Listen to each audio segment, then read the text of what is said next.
Hola, Hola, Miguel. Soy yo, Marcela. hola Hola, Marcela. hola. Sí, Miguel. Buenos días a todos, gracias por la espera. Gracias, Lucas, por siempre dar una mano. Bueno, le presento a Lucas, es un amigo de la Facultad de Humanidades, bueno, de la Universidad Nacional de Jujuy. Bueno, lo conocí ahí, tuve la gracia, lo conocí y siempre nos está dando una mano, siempre nos apoya de manera desinteresada. Gracias a ustedes por conectarse. Y bueno, hoy día íbamos a dar el taller de oratoria para emprendedores.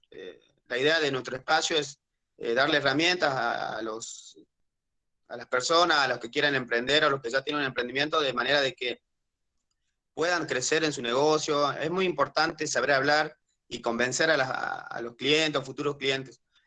Bueno, Lucas siempre tiene una calidad para dar los talleres que llega siempre a las personas, es muy didáctico. La verdad que te agradezco, Lucas, por todo y bueno, espero que les sirva. Desde ya, muchas gracias a todos por estar acá y bueno, Lucas, te dejo con todos los asistentes. Bueno, yo también soy una parte del asistente, también quiero aprender en esto porque la verdad que es muy valioso. Vale. Gracias, ya estás por poner tu negocio. Ya estamos ahí. No, bueno, con el estudio yo lo tengo que buscar, digamos. Bueno, Lo tengo que hablar con clientes todo el tiempo y es muy importante, quizás ponerle, tengamos el mismo título un contador y el otro contador, pero muy importante también es saber diferenciarse y saber hablar y llegar a las personas y generarle la confianza para que puedan contratarte como para llevarle su negocio, o en este caso para las personas de hablar y hablar bien y llegar al cliente es muy, muy importante. La verdad que es una herramienta que marca la diferencia. Así que chicos, les dejo con Lucas y gracias Lucas otra vez. bueno, gracias a vos. En realidad, tiene mala memoria, Miguel. Nos conocimos yo dictaba un curso de oratoria en Monterrico, ¿te acordás? Para una fundación. Ahí nos conocimos, iba Miguel con sus dos hermanos. Después nos dimos cuenta que pertenecíamos los dos a la universidad. Pero, Ah, bueno, digo, esto para mostrar que vengo haciendo, haciendo hace mucho tiempo, porque eso debe ser hace más de 10 años seguro, mucho más, 15 años sí, sí, sí. probablemente. Sí, sí, sí. Exactamente, 15 años, pues yo justo estaba por tener, 14 años, pues justo estaba por tener a mi hijo, que tiene 13, así que para que tengas referencia. Bueno, les doy la bienvenida, muchas gracias por inscribirse, por pensar que tenemos algo para dar. A mí me gustaría conversar, no hace falta que conecten la cámara, sé que cada uno tiene situación particular, que por ahí no quiere conectar la cámara. Me atemoriza que está Lautaro Martínez, el 9 de la selección acá como alumno. así que, veremos qué quiere. Y les quería preguntar, bueno, ¿qué necesidades tienen ustedes? ¿Qué esperan de un taller de oratoria? Si bien es un taller muy cortito, porque en general los talleres de oratoria necesitan un proceso, sí partir de algunas ideas previas que tengan ustedes para empezar. De todas maneras, le digo que acá al lado hay una obra, así que cada tanto van a sentir ruido. Y eso es parte importante de la oratoria, es admitir los condicionamientos externos que tenemos al momento de hablar, ¿sí? Es decir, en general, cuando uno lee manuales de oratoria, siempre dice, lo primero que dice, bueno, es, no ponga excusas, ¿sí? Y las excusas, es cierto que no nos van a hacer mejores oradores, pero también hay que hablar de los condicionamientos. Yo siempre digo, nosotros somos seres humanos, vivimos en distintas situaciones. Entonces, lo primero que uno debe aclarar con su interlocutor, con su público, es cuál es la situación de habla en la que está. Digo, yo tengo una obra al lado, eso no lo puedo manejar. Entonces, lo primero que hago es ponerlos en situación a ustedes para que ustedes sepan comprender interrupciones, ruidos, etcétera, que no dependen de mi capacidad de habla o de mi capacidad de transmitir ideas, dependen de un elemento externo. Pero también, por ejemplo, yo siempre digo en clases, uno aprende supuestamente que cuando entra al aula se olvida del mundo exterior, lo deja afuera y entonces se conecta con los chicos. Pero todos vivimos situaciones, enfermedades de los hijos, malestar con los padres, peleas, lo que sea. Entonces, si uno va a un aula o a un negocio, supongamos que tiene que atender a alguien, lo primero que debe hacer es poner en situación al otro para que entienda y también se logre acomodar. Entonces yo, supongamos que no he dormido porque he tenido a mi hija enferma, lo primero que hago al entrar a un curso es decirle, chicos, discúlpenme si hoy me notan un poco perdido, porque, porque pasó esto, digamos, tuve que salir a la clínica, etcétera. Eso es acomodar las condiciones de escucha de mi interlocutor. Eso no significa que yo les vaya a dar una mala clase, que no sepa el contenido de la clase, nada. Lo que sí significa es que le voy pidiendo de antemano cierta comprensión hacia ritmos que no son los habituales. Yo soy muy verborrágico, hablo todo el tiempo, digo, supongamos que esté muy cansado, bueno, no voy a ser el mismo ese día. Y entonces los pongo en situación. Y eso es importante porque, como vamos a ver ahora, ¿sí? Una observación, me pueden interrumpir en el momento en que lo necesiten, mediante el micrófono o a través del chat que yo estoy viendo constantemente, para expresar sus preguntas, dudas, aportes, todo lo que sea. ¿Sí? Y les decía esto porque hay diferentes maneras de entender la oratoria. Por un lado, había una oratoria que se centra en el emisor, es decir, como expresión. A mí lo que me importa es poder articular en ideas, las ideas, pensamientos, sentimientos, claramente, ¿sí? Yo, emisor, ¿ya? Trato de elaborar un mensaje correcto. Por otro lado, hay una oratoria centrada en el receptor, es decir, no importa tanto cómo estoy elaborando yo el discurso, sino o cuál es mi situación, sino fundamentalmente lo que quiero es convencerlo, ¿sí? Convencerlo de algo, eh, de persuadirlo, que se compenetre con mi idea, etc. ¿Sí? Hay otra oratoria centrada en lo que se llama el código, es decir, la lengua, en hablar aquello que conocemos como hablar bien, y que muchos de los alumnos de oratoria, ustedes mismos deben pensar, bueno, lo que pasa es que yo no hablo bien, hablo mal. Nadie de nosotros habla mal. Todos hablamos como aprendimos a hablar en las situaciones que aprendimos a hablar. Es decir, partamos de eso. Nadie habla mal. Hablamos como aprendimos. Hablamos como habla nuestra familia, como hablan nuestros amigos y como habla nuestra comunidad. El problema es que luego, cuando ponemos un negocio o damos clases, nos trasladamos a la situación. Ya no estamos con la familia, ya no estamos con la comunidad, ya no estamos con nuestros amigos, sino en otra situación, en la facultad o en el negocio mismo. Y ahí se nos piden otros códigos. Entonces yo tengo que aprender, obviamente, otros códigos, otras formas del lenguaje para poder comunicar, ampliar mi espectro lingüístico para poder comunicarme.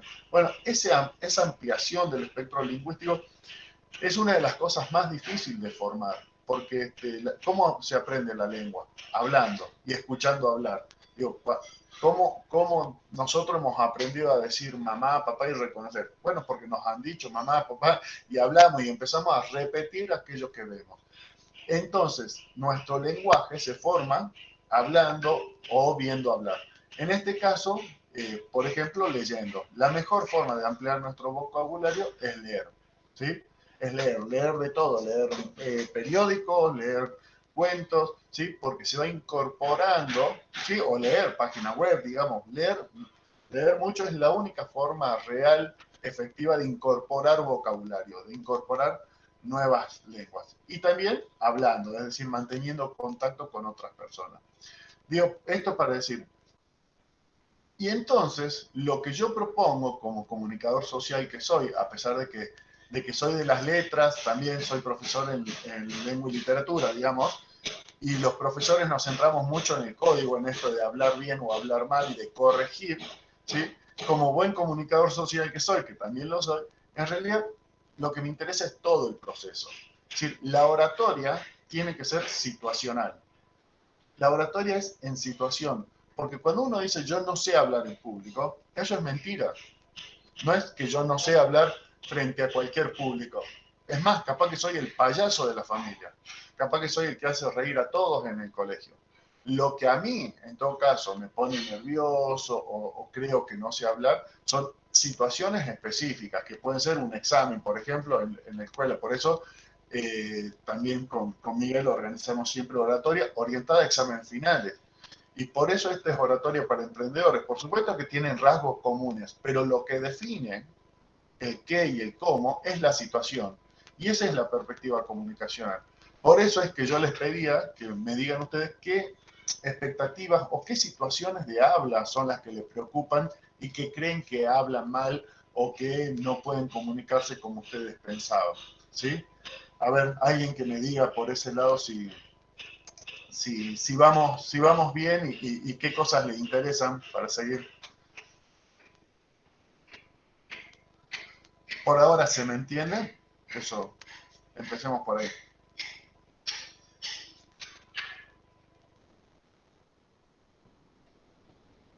Nada.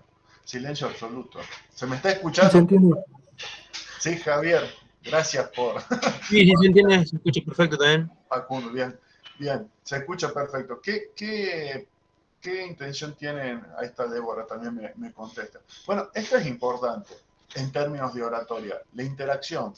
A nosotros, a los docentes, la virtualidad nos ha llevado a una situación donde todos apagan la cámara, este, cada uno por su propia necesidad, sus propias faltas, o no quiero mostrar la casa, o estoy cocinando, o estoy cuidando a mi hijo mientras escucho. Entonces, cada uno apaga la cámara por su propia necesidad, y eso está muy bien. Pero al docente, como orador que es, lo pone en un aprieto, porque nosotros en el cara a cara tenemos la reacción inmediata. El que bosteza, el que sonríe, el que abre los ojos y se sorprende, digo, hay una comunicación no verbal que nos dice que estamos bien, que nos están escuchando, o que se están aburriendo, etcétera, y que nos permite cambiar en el momento. En esta situación de la virtualidad, por ejemplo, perdemos esa referencia. Y en términos de oratoria, eso es muy fuerte. O sea, yo no sé si mi público, uno, me está escuchando y si me está escuchando me está entendiendo y si no, me está respondiendo.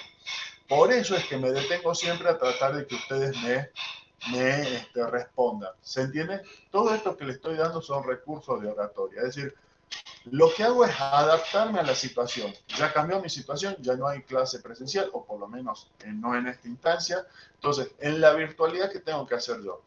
Una, obligarlos a que prendan la cámara, que es lo que hacen algunos docentes, ¿sí? Para tener de alguna manera algún tipo de reacción. O dos, cada tanto, cada 5 o 10 minutos, detenerme y hacer una pregunta para saber si me están siguiendo. Entonces, con 3, 4 respuestas, como ahora, que me respondió Facundo, Javier, Débora y Paula, ya uno se siente un poco más cómodo y puede continuar. ¿Se entiende? Esas son estrategias de oratoria. Estrategias de oratoria pensadas desde lo comunicacional tienen que ver con todo el tiempo llamar la atención de nuestro interlocutor, saber que nos está escuchando, saber que nos está siguiendo y saber que nos interesa además. Es decir, porque yo lo que trato de comunicar es que a mí me interesa, no me interesa solo exponer lo que yo tengo para decir, me interesa que a ustedes eso les sirva, efectivamente, y que además coincida con sus expectativas. Por eso reitero el pedido de cuando quieran me dicen cuáles son sus expectativas, qué es lo que necesitan, qué es lo que quisieran saber, qué es lo que sienten que hacen mal, ¿sí? Porque si no, no se inscriben en un curso de oratoria. O por lo menos algo creen que les puede aportar. ¿Qué creen que les puede aportar un curso de oratoria? Alguien que tire la primera piedra mientras me hago un mate.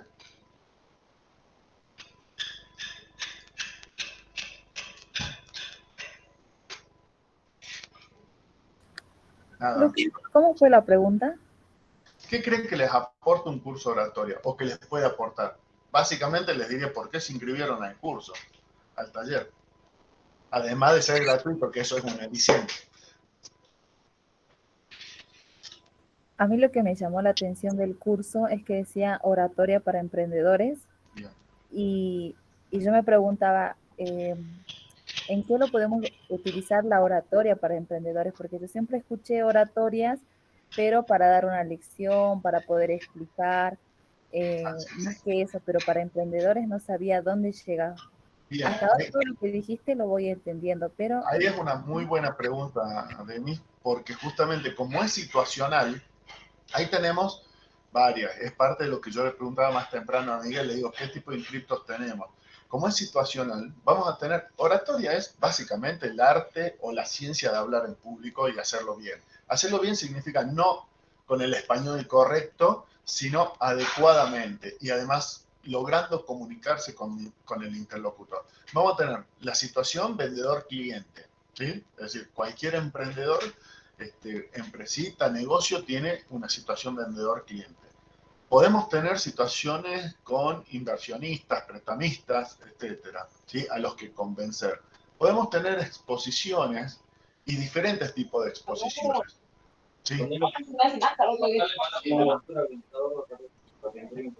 Hola, Débora, ¿preguntabas algo o se conectó el micrófono sin...? Ah, sí. Bien, y ahí Pau decía, distintas situaciones, distintas formas de presentación o de exponer lo que hacemos, ¿sí? Pueden ser presentaciones, por ejemplo, estoy participando en una feria de emprendedores, una feria de productores, como hubo acá hace poco, y además, y hay ahora una feria autogestiva, la gente pregunta, tengo que preparar un discurso para responder casi automáticamente, pero que al mismo tiempo parezca natural, es decir, formas de presentar lo que hago que sean atractivas, que atraigan gente, que atraigan en última instancia clientes, digamos, pero primero porque logren una identificación. O sea, las situaciones comunicativas específicas de los emprendedores son varias. Ahora vamos a ver alguna de ellas. Y después para sacarnos la vergüenza de hablar en público. Ese es también otro gran impedimento, eso dice Paula, le agradezco la participación, otro gran impedimento. Así como me ven, yo siempre reitero que yo he sido un tipo muy vergonzoso, muy vergonzoso, hasta gran parte de los primeros años de la facultad. Y eso me frustraba, por ejemplo, porque les debe haber pasado un momento en que no podían hablar en público, porque tenían ideas que creían inteligentes, aportes para una conversación, pero no lo podían expresar bien, ¿sí? Y después, entonces uno se frustra consigo mismo y con el mundo, es como que cree que el profesor está en contra, y en realidad es la imposibilidad de uno.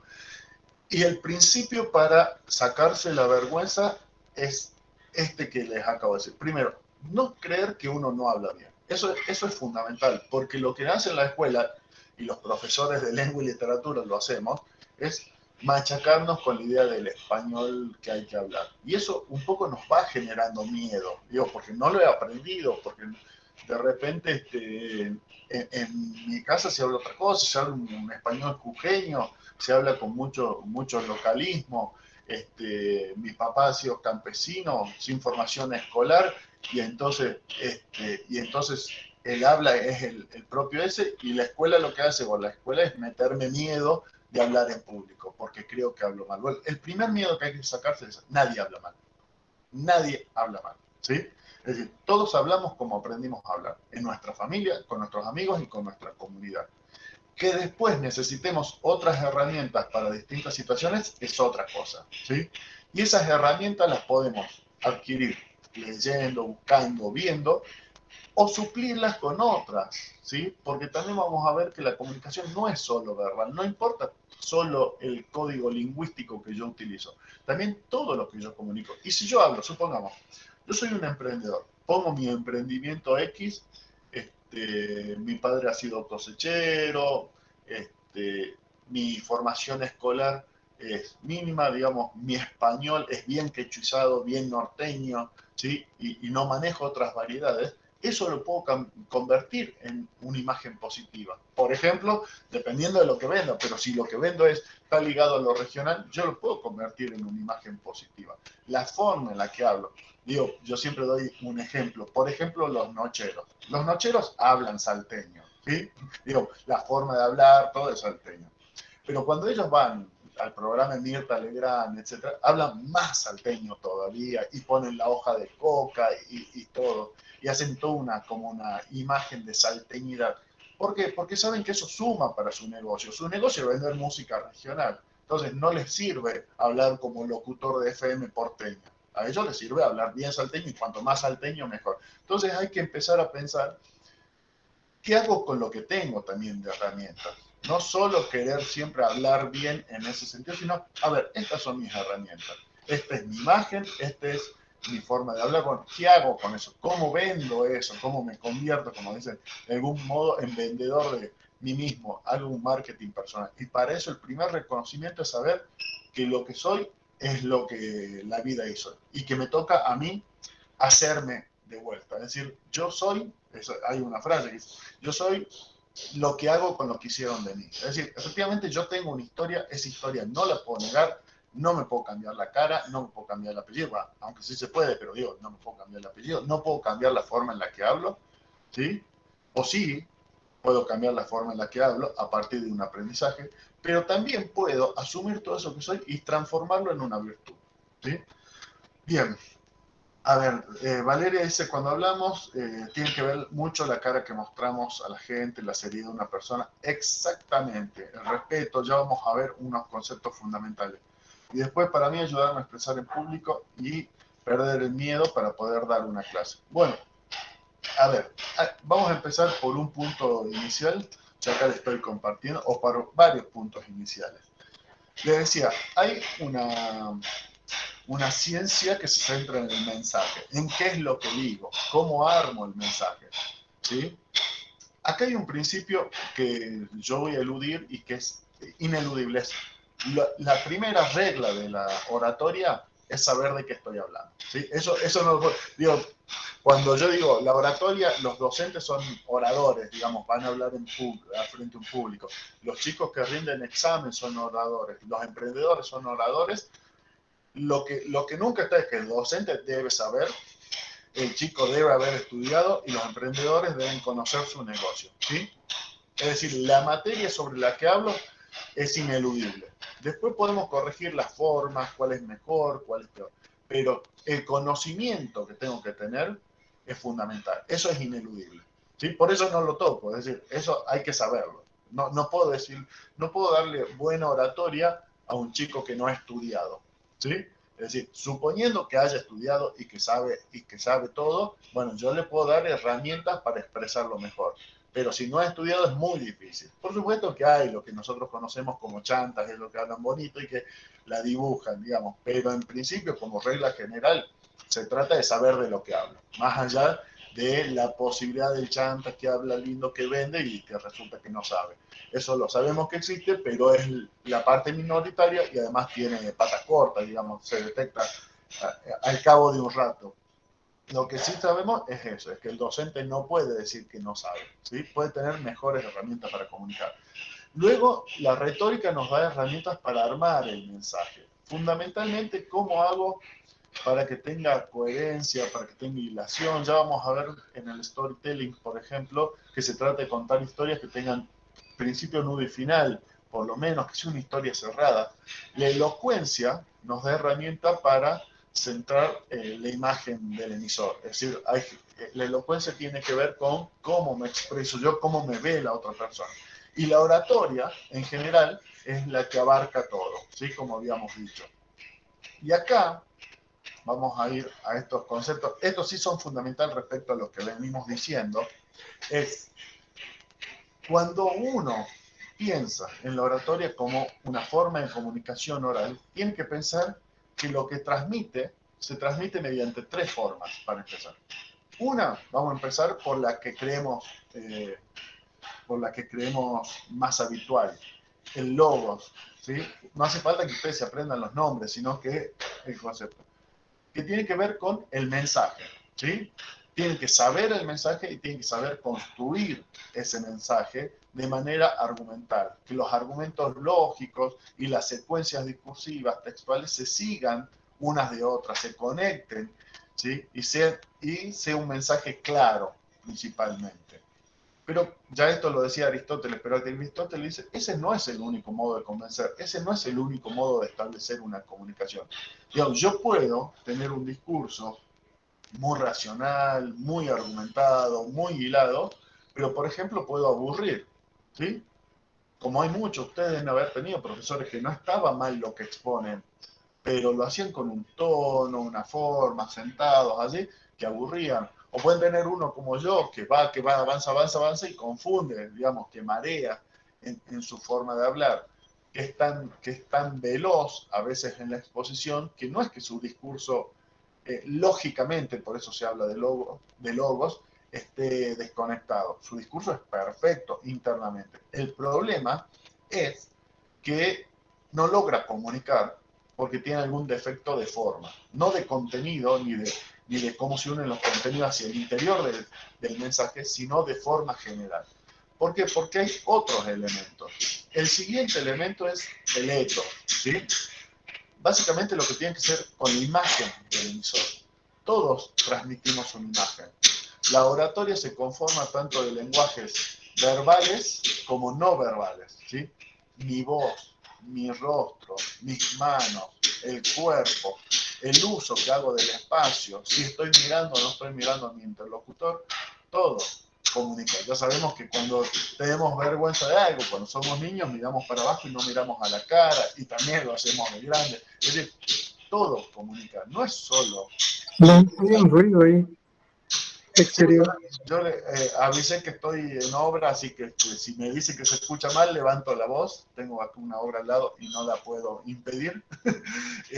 Así que trato de hablar más fuerte si es que no se escucha. ¿Sí?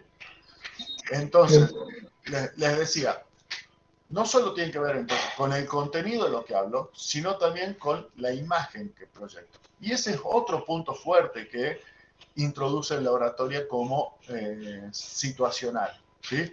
Sí, yo todo el tiempo estoy transmitiendo. Por ejemplo, yo soy docente y algunos alumnos, cuando yo hago el examen, ya vamos a ver por qué esto es importante, les pregunto qué les molesta y me dicen, bueno, mueve mucho las manos. Ustedes probablemente no lo ven por la situación en la cámara, pero yo estoy todo el tiempo moviendo las manos y eso que a mí por un lado me tranquiliza, es decir, es una forma de canalizar mis propios nervios, a mi interlocutor, en este caso que son mis alumnos, lo marea, lo asusta, es decir, le da una sensación de malestar que le impide concentrarse en aquello que estoy diciendo. Entonces yo tengo que buscar formas de manejar las manos, ¿sí? ¿Sí? Por ejemplo, en mi caso lo hago pongo algo en las manos, pongo un marcador y lo voy tapando y destapando, ¿sí? Pero por lo menos, aunque no se quedan quietas, lo que hace es concentrar el movimiento de las manos en sacar y poner la tapa mientras doy clase y no mareo a mis alumnos, ¿sí? Pero la imagen, además, el ethos, se compone de toda aquella autoridad, honestidad que yo logre transmitir, que tiene que ver con mis anteriores intervenciones y también con mi imagen, esto que recién decía alguien en el chat. Nosotros transmitimos también con imagen, ¿sí? Entonces tenemos que pensar nuestra imagen en función del interlocutor. Está bien, nosotros nos podemos vestir como queremos, tenemos la libertad absoluta de hacerlo, ¿sí? Pero también tenemos que pensar qué transmitimos y a quién le queremos transmitir qué cosa, ¿sí? Eso es importante porque tenemos una tendencia a pensar en nosotros, en lo que yo quiero y cómo quiero vestirme.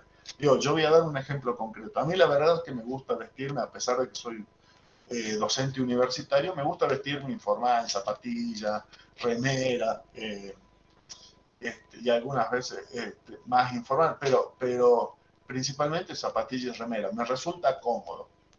Sin embargo, la práctica universitaria no era habitual, no es habitual eso, ¿sí? Entonces, yo en las primeras épocas tenía que vestirme con zapato un poco más formal. Hasta tanto, lograr una reputación respecto a mis clases que me permitiera vestirme como quiero. ¿Se entiende? Es decir, uno va generando imagen, al punto tal que cuando logra una buena imagen, ya uno puede flexibilizar ciertos patrones porque ya tiene una buena imagen, ya la consolidó en lo que hace. Supongamos que yo he puesto una peluquería y soy un buen peluquero, soy una buena peluquera, ¿sí? Por ahí mi imagen inicial, si rechaza, bueno, me quita clientes. Lo que yo debo hacer es cómo transacciono entre lo que yo quiero y lo que el otro percibe, ¿sí? Para que lograr el cliente, y una vez que ese cliente esté contento, después ya me puedo vestir como quiero y comunicar lo que quiero. ¿Se entiende? La imagen siempre es una transacción entre un yo que quiere algo y un otro que me mira. Y eso es importantísimo tenerlo en cuenta, ¿sí? Ya vamos a volver sobre esto porque es uno de los puntos clave para entender que yo siempre, cuando hablo en público, estoy transmitiendo algo y que debo negociar la imagen, ¿sí?, con un otro. Por eso es comunicacional la perspectiva. Nunca me centro solo en el yo. Si yo me centro solo en el yo, bueno, posiblemente haga un buen mensaje con una imagen que a mí me deja contento, pero que no a todo el mundo deja contento. Y si mi función es vender, si mi función es lograr inversiones, si mi función es lograr clientes, tengo que negociar imagen. Indudablemente tengo que negociar imagen. Tengo que generar una imagen que me deje medianamente tranquilo a mí y medianamente tranquilo al otro. Siempre, ¿sí?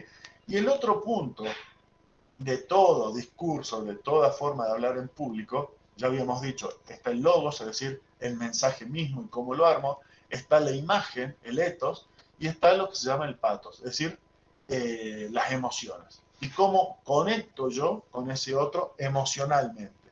Entonces, a veces los argumentos, ¿sí?, tienen más fuerza por lo emocional, por lo que me causa, que por lo que vendo. Ya vamos a ver, por ejemplo, un caso de storytelling. Storytelling son pequeñas piezas narrativas donde se cuenta una historia, ¿sí? Bueno, las historias sirven para conectar emocionalmente. Las anécdotas, las metáforas, las analogías, el humor, conectan emocionalmente con mi interlocutor. Y por ahí lo que yo expuse no estaba tan bueno, por ahí mi imagen no coincidía con lo que mi interlocutor esperaba, pero conecté a través de un chiste, conecté a través de una historia y ya di vuelta a mi argumentación, ya reivindiqué todo lo otro. ¿Se entiende? Entonces yo tengo que prestar atención a las tres cosas.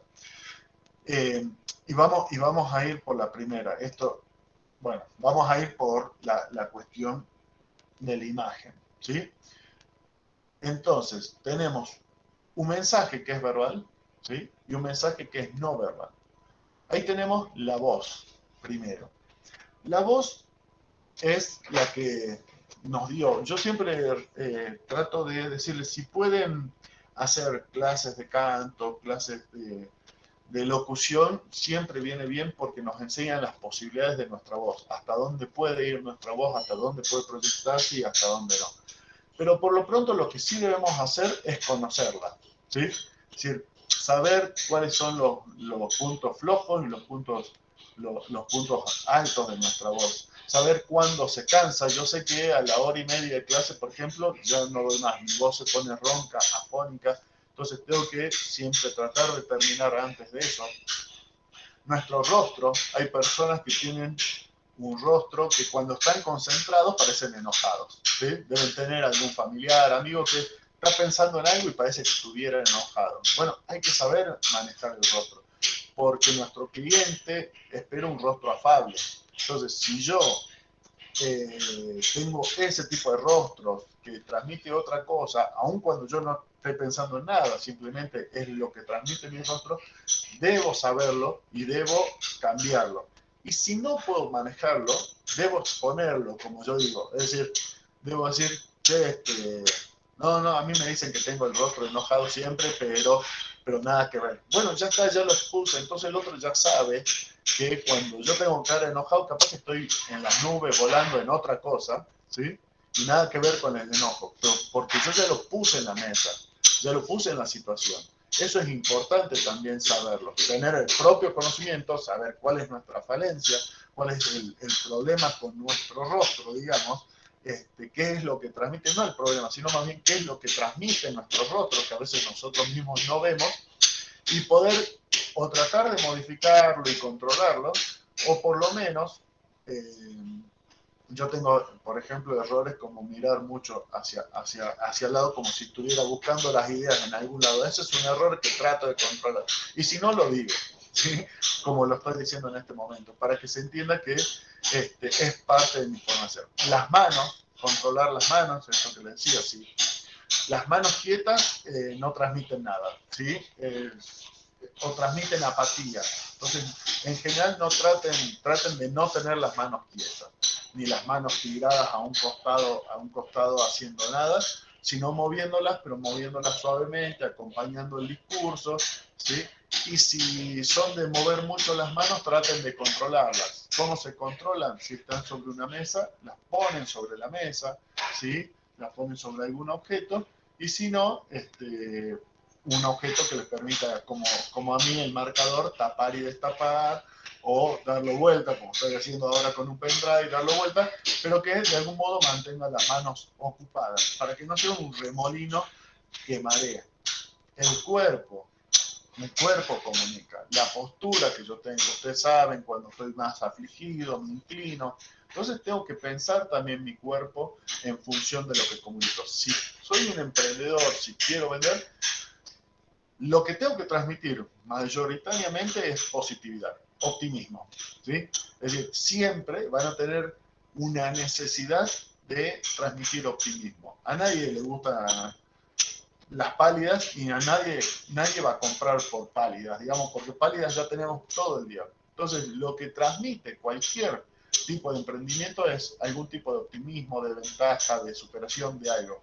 Y su cuerpo debe acompañar ese mensaje, su rostro debe acompañar ese mensaje, ¿sí? Y el cuerpo entonces tiene que estar siempre erguido, si me siento también erguido, no inclinado, no fatigado, ¿no? ¿Sí? Todo eso comunica. Y por último, usos del espacio, ¿sí? Usos del espacio que tiene que ver con si estoy sentado o parado. Yo, por ejemplo, voy acompañando, cuando es la presencialidad, mi discurso de esas decisiones. Cuando estoy en algo más tranquilo o estoy contando una historia, trato de sentarme, ¿sí? Me siento en una silla, ustedes no lo van a poder ver, me inclino un poquito hacia el público y les cuento una historia, como creando un ámbito de intimidad. Y cuando me acelero, me levanto y camino y rodeo el espacio. Pero además, en un aula voy y recorro los pasillos, de manera tal que cada uno de mis alumnos sepa que le estoy comunicando a él, que le estoy mirando a él, ¿sí?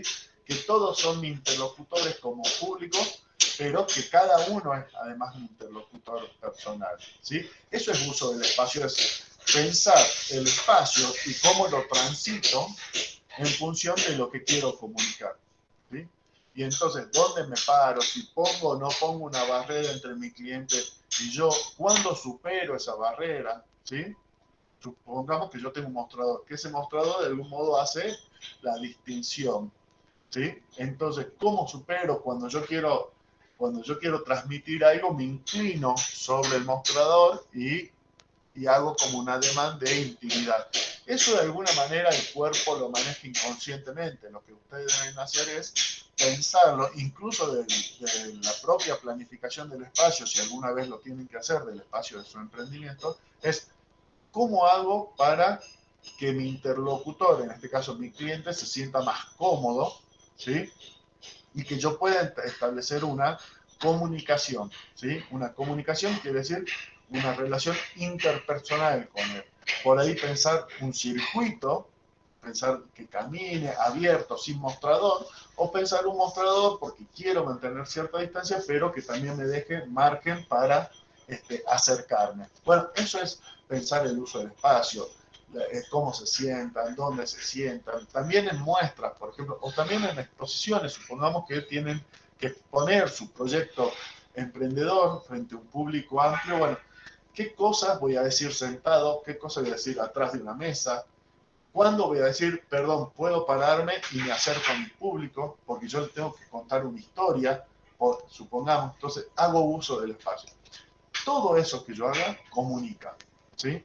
Es decir, como las distancias interpersonales. Vieron que hay personas que hablan más cerca y otras. Yo soy, por ejemplo, de los que les gusta la distancia, por lo menos la pongo distancia interpersonal amplia.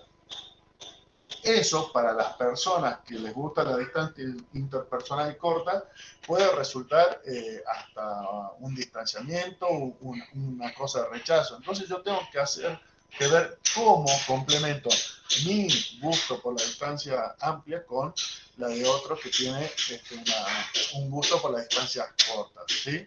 Y entonces buscaré acentuarme, girarme de costado, etcétera, etcétera, mirar mirar no directamente a los ojos, pero sí un punto sobre la frente que me permita evadir la mirada directa. Bueno, todo eso tiene que ver con el uso del cuerpo y del espacio. ¿Sí?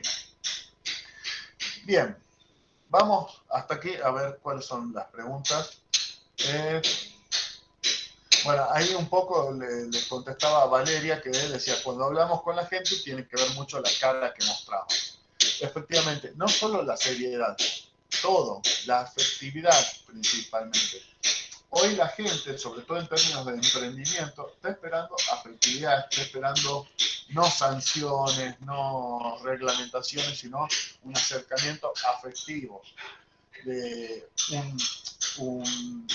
una aproximación con el vendedor, porque además yo como emprendedor lo que tengo que borrar siempre, o tratar de borrar, es dos relaciones que son muy fuertes. En definitiva somos vendedor y cliente, es decir, yo te voy a cobrar un servicio o un producto, y eso es muy fuerte, digamos, ya.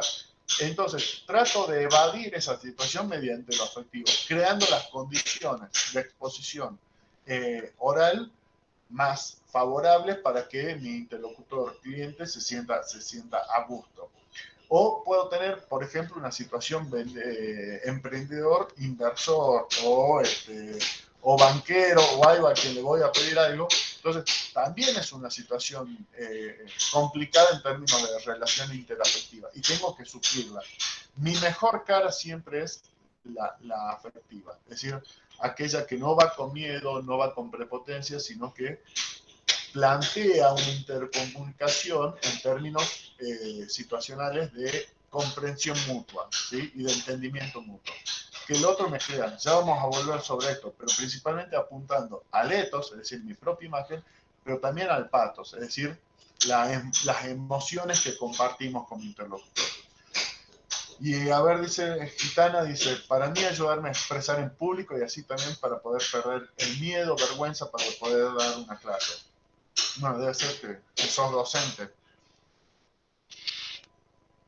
El miedo se va perdiendo con una serie de ejercicios que tienen que ver con,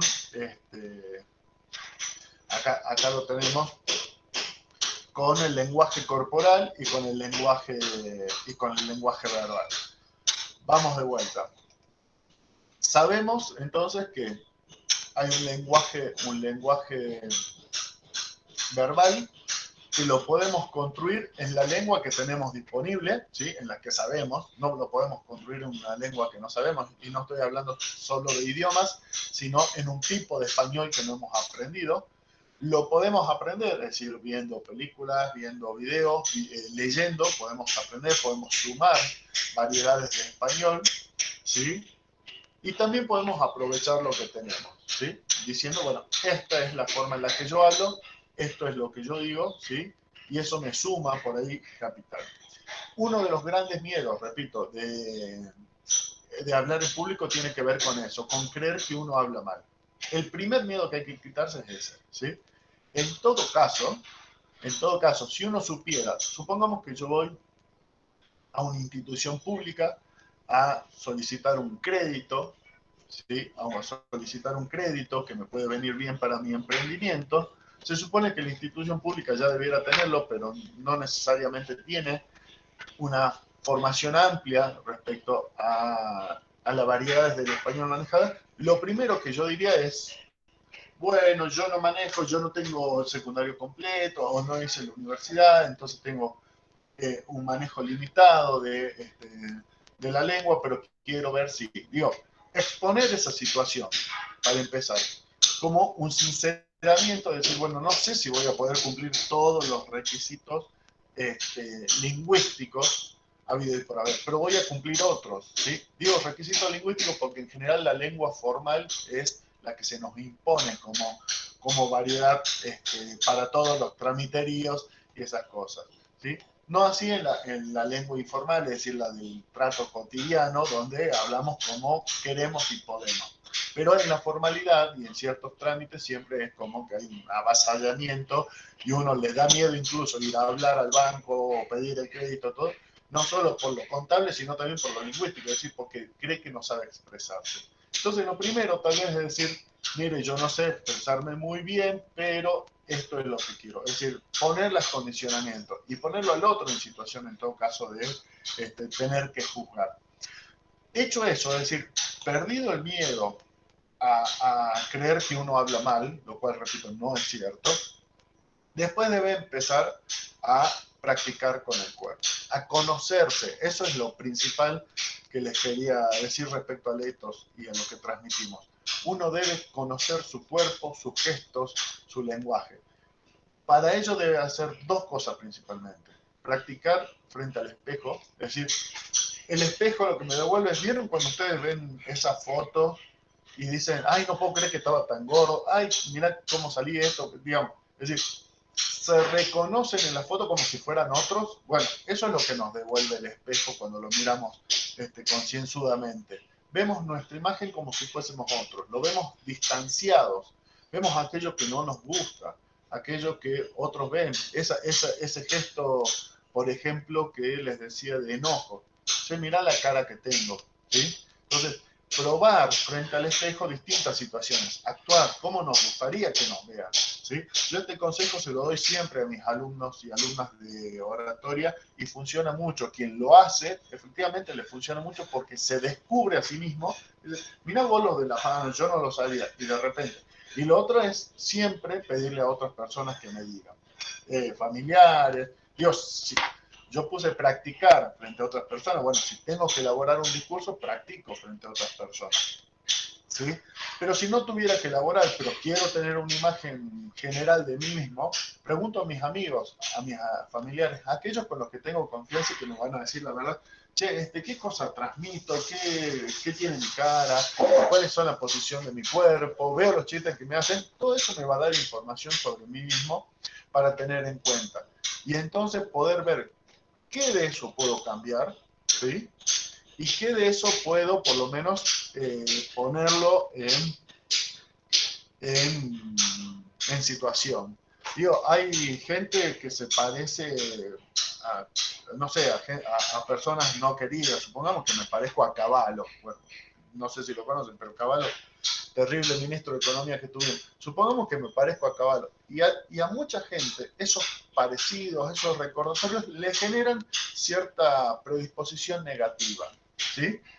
Entonces, lo primero que yo haría en ese caso es decir, ya sé que me parezco a Cavallo, pero nada que ver. ¿Se entiende? Es decir, conocerse significa poder desarticular, cambiar aquello que queremos cambiar o desarticular aquella forma en la que nos ven de antemano. Repito, por ejemplo, supongamos que tengo cejas gruesas y un gesto adusto. Cuando me concentro y provoco miedo, digamos, provoco la sensación de que estoy enojado, bueno, conocerme implica que yo pueda cambiar ese gesto o por lo menos exponerlo. Es decir, todos me dicen que parezco enojado y nada que ver. Entonces, y ya lo pongo. Lo mismo la voz. Si además de esa cara, de ese rostro, tengo una voz muy grave, asusto doblemente, digamos. Entonces, tengo que contrarrestar. Pensar en oratoria en términos situacionales, pensarse a sí mismo en la imagen que proyecta. Entonces, de vuelta, hay que actuar frente al espejo y jugar con las posibilidades. A ver, me haré más suave, menos suave, más agudo, menos agudo, más alto, más bajo, ¿sí? Me peinaré de un modo, me peinaré de otro. Es decir, jugar frente al espejo, actuar frente al espejo, me va dando las distintas combinaciones posibles del yo, ¿sí? Mira vos, cuando me peino con raya para este lado, cosa que a mí me pasa, parezco más pelado, por ejemplo, ¿sí? Me hace más pelado peinarme para este lado. Bueno, entonces no lo sé. Y veo qué pasa, por ejemplo, ahora con los fondos virtuales del MIP, como me toman las canas como blanco, digamos, acá pierdo una parte de esta. Es decir, me voy viendo todo el tiempo para tratar de ver qué es lo que estoy transmitiendo. Voy viendo cuál es la distancia de la cámara, un poco para que me escuchen, pero un poco para que me vean, ¿sí? Para que vean también mi rostro.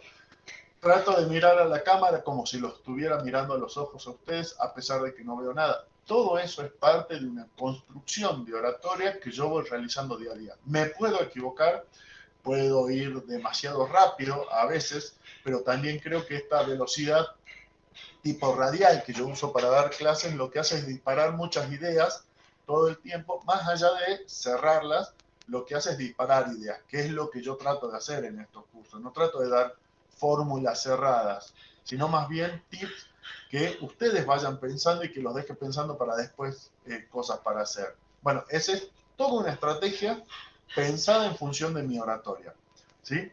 Bien, aún así tenemos temor oratorio, ¿sí? Tenemos lo que se llama miedo a hablar en público en distintas situaciones. En general hay varios consejos. Yo siempre aconsejo, por lo pronto, nunca llegar tarde a aquel ámbito donde tengamos que hablar en público. Y ustedes dirán que es una soncera, pero no, es parte de la tranquilidad, es poder enfocarse en ese momento con anterioridad. Si yo llego al límite, ya llego nervioso, llego con el taxi apenas, ya sumo al temor oratorio el nervio que ya traigo por llegar tarde, ¿sí? Por estar al límite. Bueno, lo primero es planificar las cosas. Yo tengo que dar una clase 10:30, después decir Miguel que a las 9, 9:30 ya estoy molestando, es decir, quiénes son los chicos, es decir, me voy preparando mi expresión oral con la tranquilidad del tiempo, me cebo un mate, digo, depende de la situación y las condiciones, pero me cebo un mate, camino, si fumo un pucho, pero ya vamos a ver que no es lo mejor, etcétera, etcétera. Lo que hago es tener un tiempo previo al momento para bajar un poco el cambio y cortar con las situaciones de la vida cotidiana y poder enfocarme en dar clase en este caso o en cualquier caso o en cualquier otro. Parte importante de esto es caminar y respirar, ¿sí? En los exámenes es muy importante y en cualquier situación que ustedes tengan que hablar es muy importante. Dar vueltas, no caminar impaciente, sino caminar tranquilo acompañando una respiración que lo que haga es renovarles el aire, ¿sí? Que tengan una pausa para poder cambiar el aire de los pulmones y saber calmar las palpitaciones a partir de una respiración. En términos vocales, masticar chicle para no quedarse afónicos, para que no se les trabe. Vieron que a veces se traba por los nervios, se traba el maxilar y sienten un dolor acá. Bueno, eso lo que lo previene es el chicle. Por supuesto, un chicle antes no durante, sino antes, masticar un chicle lo que hace es flexibilizar toda esta musculatura, entonces les permite hablar con mayor fluidez y no trabarse físicamente, estoy hablando. Después, tener un esquema de lo que vamos a decir. Eso es fundamental. En casi toda situación de oratoria, hoy se permite un papelito. Entonces, no crean que todo es memoria y que todo es fluidez, exposición de por sí. Hay que tener un esquemita. Un esquemita siempre me ayuda a saber cuáles son los conceptos fundamentales que no tengo, a ordenar las ideas y saber por dónde voy a ir. Al punto tal que una vez que repitamos mucho el esquema, ya lo voy a poder dar vuelta, modificar, mejorar, etc. Pero un esquema siempre me ayuda. Entonces hay una instancia previa que es hacerse esquemas de los que tengo que decir, ¿sí? Después, en cuanto a presentaciones afectivas, todo esto, repito, es sabiendo que ustedes saben de qué están hablando, ¿sí? Es decir, que el contenido de lo que van a hablar lo saben a la perfección. Presentaciones efectivas en distintos lugares tienen que ver con ser breve. A nadie hoy le gusta lo amplio. Ya vieron en redes sociales, el que escribe mucho ya me cansa el tercer renglón. ¿Sí? Estamos en el mundo de la brevedad, o sea que tengo que pensar en términos de brevedad.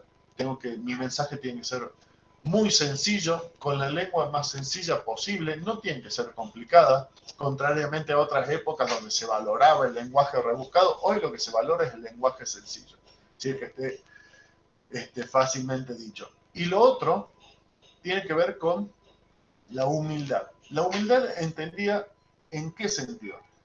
En ponerme en el lugar del otro, en lograr empatía, en sintonizar o lograr el rapport, en términos franceses y en términos de marketing, es sintonizar con el otro, ¿sí? Compartir valores, creencias, conocimientos, conducta, etc. Que el otro realmente entienda que estamos en la misma sintonía. ¿Vieron cuando decimos hubo conexión o sintonizamos perfecto? Es decir, que con la otra persona nos sentimos bien, a gusto. Bueno, eso es lo que hay que lograr. Y eso se logra con humildad. Es decir, lo que yo estoy tratando de hacer no es venderle un producto ni mostrarme como el mejor emprendedor, no directamente, sino sobre todo ponerme en su lugar de cliente, en su lugar de inversor, en su lugar de lo que sea. Y entonces, en esa humildad, yo voy a ganar, ¿sí? Porque no me paro allá, mi proyecto es lo mejor del mundo, sino es cuál es la necesidad del otro, ¿sí? Tanto cliente como inversor, que yo pueda solucionar. Eso es sintonizar, ¿sí? Bien, la otra parte, eso es en cuanto al orador, cada uno de nosotros, ¿sí? No sé si hay más preguntas por ahora. Bien, Débora, ¿qué podemos hacer? ¿Qué podemos hacer cuando nos ponemos nerviosos al momento de hablar? Cuando pasa que se nos cruzan las palabras. Lo primero que hay que hacer, Débora, ahí es no estudiar, no tener un discurso memorísticamente preparado. El problema de la memoria es que cuando nos olvidamos una palabra desconecta todo lo que viene, ¿sí? Porque nuestro camino está muy marcado. Se nos borró una marca, nos olvidamos una palabra y no podemos seguir, porque esa marca nos conducía al resto. Ese es el problema de la memoria. ¿Qué es lo que suple lo que yo decía? El esquema. El esquema tiene 3, 4 marcas generales, ¿sí? A ver, la memoria sería como el Google Maps y su guía constante. Desde que yo salgo me va diciendo doble a la derecha, doble a la izquierda, acá, acá, acá. En un momento que el Google Maps se quedó sin señal, me pierdo.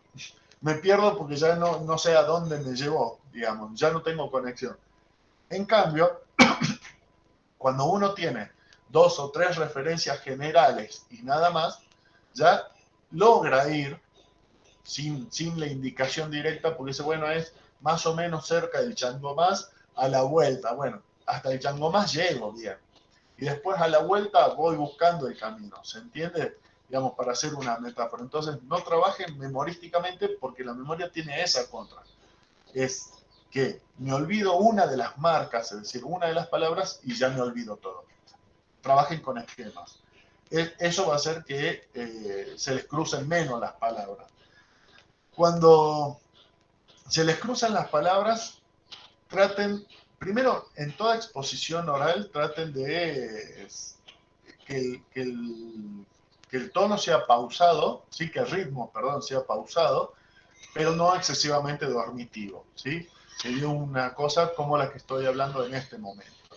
Lo que logra eso es que los silencios yo los pueda explicar. Y voy al mismo consejo que les decía. Si yo me quedo en silencio, digo, a ver, ¿cómo es? ¿Sí?